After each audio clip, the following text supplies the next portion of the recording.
አሁን የምገኘው በጌታችን በመድኃኒታችን በኢየሱስ ክርስቶስ መቃብሩ ስፍራ ነው። እንኳን ለብርሃነ ትንሣኤው አደረሳችሁ። እንደተናገረ ተነስቷልና በዚህ የለም። የተኛበትን ስፍራ ኑና እዩ።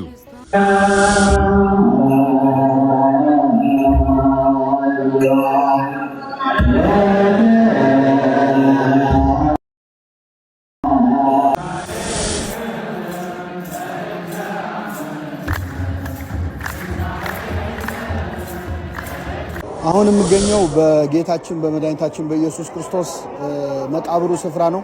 እንኳን ለብርሃነ ትንሣኤው አደረሳችሁ። በእጄ ያዝኩት ቅዱሱ እሳት በመባል የሚጠራውን እሳት ነው። እንደሚታወቀው ላለፉት 1600 ዓመታት ከዛም በላይ ለሆኑ ዓመታት በጌታ መቃብር ላይ ብርሃን ይታያል። በዚህ ቦታ ላይ የሚለኮሰውን እያንዳንዱ ሰው የያዘውን እሳት የሚለኮሰው ሰው አይደለም። በዛሬ ጠዋት የቀዳም ስዑር ጠዋት ላይ የጌታ መቃብር ውስጥ የሚበራውን እሳት ሊቀ ጳጳሱ ገብተው ወይም ፓትርያርኩ ገብተው ያጠፉታል። ከጠፋ በኋላ ጸሎት ይደረግና በዓመት አንድ ጊዜ ከሰማይ የሚወርደውን እሳት በተአምራዊ መንገድ የሚለኮሰውን እሳት አምላካችን ኢየሱስ ክርስቶስ ለዚህ ስፍራ ይሰጣል። የትንሣኤው ብርሃን ከሚመሰከርበት ማስረጃ ሆኖ ከሚጠቀስ ነገር አንዱ በዚህ ቦታ ላይ የሚወርደው ቅዱስ እሳት ነው። እሳቱ በወረደበት ቅጽበት ላይ በቦታው ለሚገኙ ሰዎች ከምናየው እሳት የተለየ ተአምር ይታያል። ወደ አረንጓዴ አይነት ቀለም ያለው እሳት ይወርዳል። በሰዎች ፊት ላይ ይሄዳል። ብርሃን አለው ግን አያቃጥልም።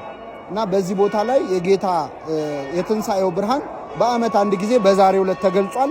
ዛሬም ጠዋት እንግዲህ የምትመለከቱት እሳት ወርዷል ማለት ነው። በጣም የሚገርመው አሁን በእጄ ያዝኩት 33 መብራቶች ነው። እነዚህ 33 መብራቶች የሚያመለክቱት ጌታችን በምድር ላይ ለ33 ዓመት መቆየቱን ነው። በሚያስደንቅ ሁኔታ ይህ ብርሃን ለ33 ደቂቃ ያህል ወርዶ በሰዎች ፊት ላይ ይሄዳል፣ ይነካቸዋል፣ ነገር ግን አያቃጥልም። ከ33 ደቂቃ በኋላ ግን በምትመለከቱት መልኩ ወደ ምናውቀው አይነት እሳትነት ይቀየራል ማለት ነው እና ይህ እጄ ላይ የምታዩት እሳት የትንሣኤው ብርሃን ነው። አምላካችን የትንሣኤውን ብርሃን ለሁላችን ያብራለን። በነገራችን ላይ አንድ ነገር ልጨምርላችሁ። ለኛ ለኢትዮጵያውያን ደግሞ የተለየ ታሪክ አለው ይህ እሳት። በአንድ ወቅት ቅዱሱ እሳት በሚወርድ ሰዓት አንድ ኢትዮጵያዊ ይህንን እሳት ለመለኮስ ሊገባ ሲል በጥቁርነቱ ንቀውት አባረው አስወጥተውት ነበር እና በዚያን ዕለት ይህ እሳት የወረደው ለዛ ኢትዮጵያዊ ነበረ እና በዚህ ምክንያት ብዙዎች ተጸጽተው የኢትዮጵያ ሰዎችን እምነት አክብረዋል። በዛሬው ዕለት የሚነበበው ተአምር የዚህን ኢትዮጵያዊ ታሪክ የሚያሳይ ነው። እንኳን ለብርሃነ ትንሣኤው አደረሳችሁ። መልካም በዓል። እንደተናገረ ተነስቷልና በዚህ የለም። የተኛበትን ስፍራ ኑና እዩ። የማቴዎስ ወንጌል ምዕራፍ 28 ቁጥር 6 ክርስቶስ ተንሥአ እሙታን በአቢይ ኃይሎ ሥልጣን አሰሮ ለሰይጣን አግዓዞ ለአዳም ሰላም እምይእዜሰ ኮነ ፍስሐ ወሰላም።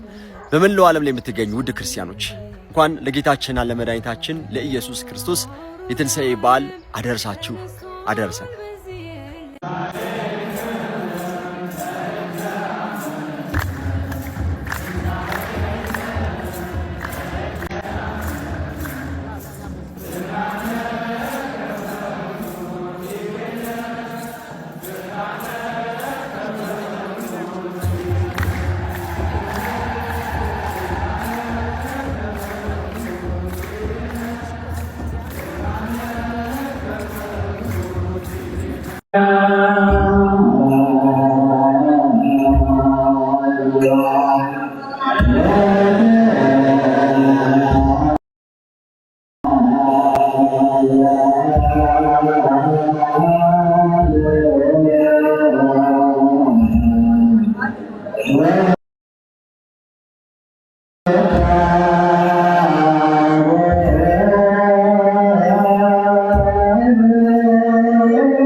የማቴዎስ ወንጌል ምዕራፍ 28 ቁጥር 1።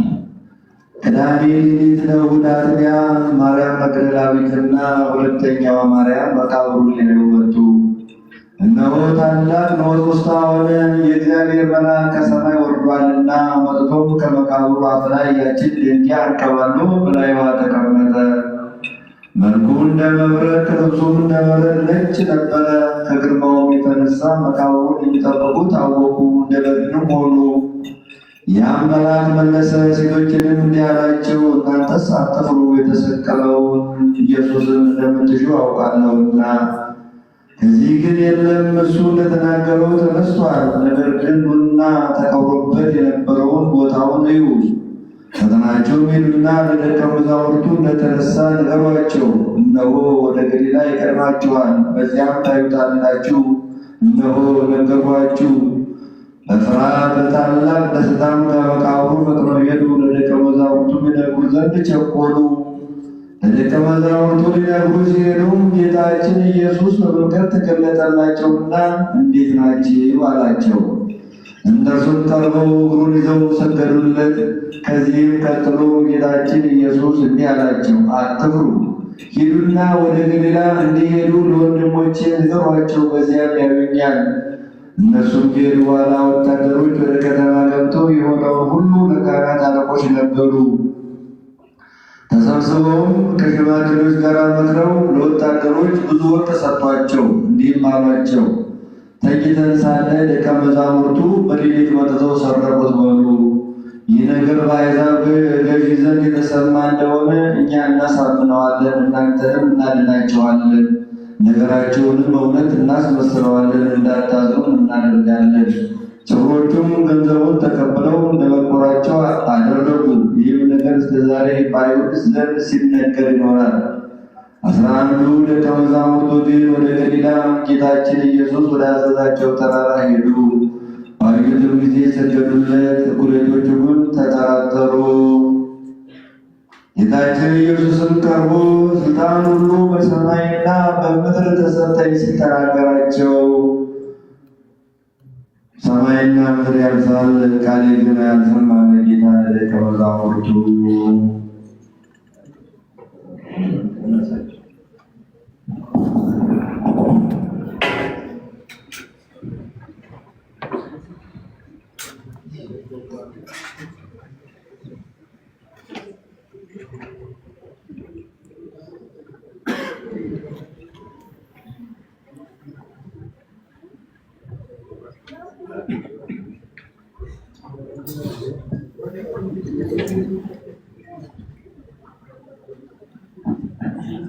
የማርቆስ ወንጌል ምዕራፍ 16 ከቁጥር 1 ያለው ቃል እንዲህ ይላል። ሰንበትም አለፈች። ማርያም መግደላዊት፣ ያዕቆብ እናት ማርያም፣ ሰሎሜም መጥተው ሥጋውን ሊቀቡ ሽቱ ገዙ። በእሑድ ሰንበትም እጅግ ገስግሰው ወደ መቃብር ሄዱ። ፀሐይ በወጣ ጊዜ እርስ በርሳቸው ድንጋዩን ከመቃብሩ አፍ ላይ ግን ማን ያነሳልናል አሉ። ሩጠውም ድንጋይቱን ተነስታ አዩ፣ እጅግ ታላቅም ነበረች። ወደ መቃብሩን በገቡ ጊዜ አንድ ጎልማሳ ንጹሕ ልብስ ለብሶ በስተቀኝ ተቀምጦ አገኙና ደነገጡ። መልአኩም እንዲህ አላቸው፣ አትደንግጡ፣ የተሰቀለውን የናዝሬቱን ኢየሱስን ትሻላችሁ። ተነስቷል፣ ከዚህ የለም፣ የተቀበረበት ቦታ እነሆ። ነገር ግን ሂዱና ለደቀ መዛሙርቱና ለጴጥሮስም ወደ ገሊላ እንደሚቀድማቸው ንገሯቸው። እንደነገራቸውም በዚያ ያዩታል። ከመቃብርም ወጥተው ሸሹ፣ ፍርሃት ድንጋጼም ይዟቸዋልና። ስለፈሩም ለማንም አልተናገሩም። ያዘዛቸውን ሁሉ ለጴጥሮስና ለወንድሞቹ ነግረው በፈጸሙ ጊዜ ከሙታን ተለይቶ ከተነሳ በኋላ ጌታችን ተገለጠላቸው። ለዘላለም ሕይወት የሚሆን የማይለወጥ ቅዱስ ወንጌልን ለፍጥረት ሁሉ ከምሥራቅ እስከ ምዕራብ ይሰብኩ ዘንድ ላካቸው። በተነሳ ጊዜም በእሑዱ ሰንበት ማለዳ 7 አጋንንትን ላወጣላት ለማርያም መግደላዊት አስቀድሞ ታያት። ጆሮ ያለው መስማትን ይስማ።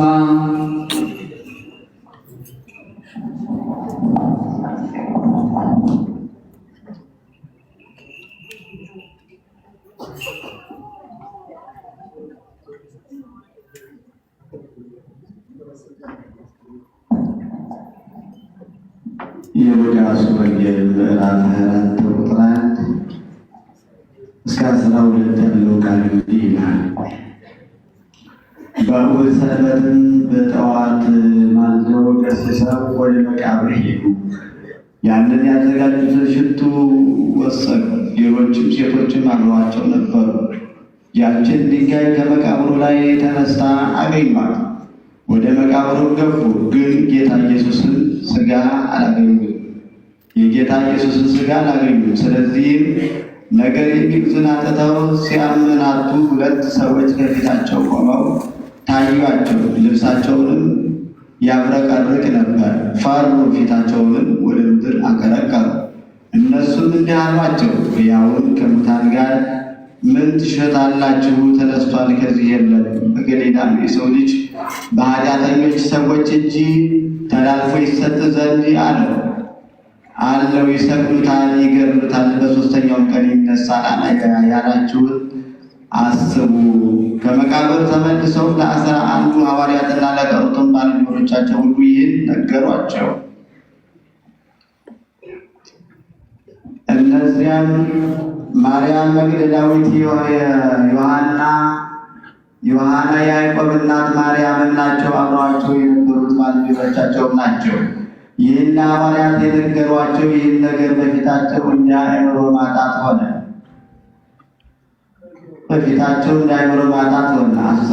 አስተባበሯቸው፣ አላመኗቸውም። ጴጥሮስን ተነሳ፣ ወደ መቃብር ፈጥኖ ሄደ። ዘልቆ በተመለከተ ጊዜ በፍታውን ለብቻው ተቀምጦ አየ። የሆነውንም እያደነቀ ተመለሰ። በዚያን ቀን ከመካከላቸው 2 ሰዎች ይቃልል ፈተሳን ትልቃት ቃል ሞሪት ወነቢያት የግዚና ዳዩ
Oh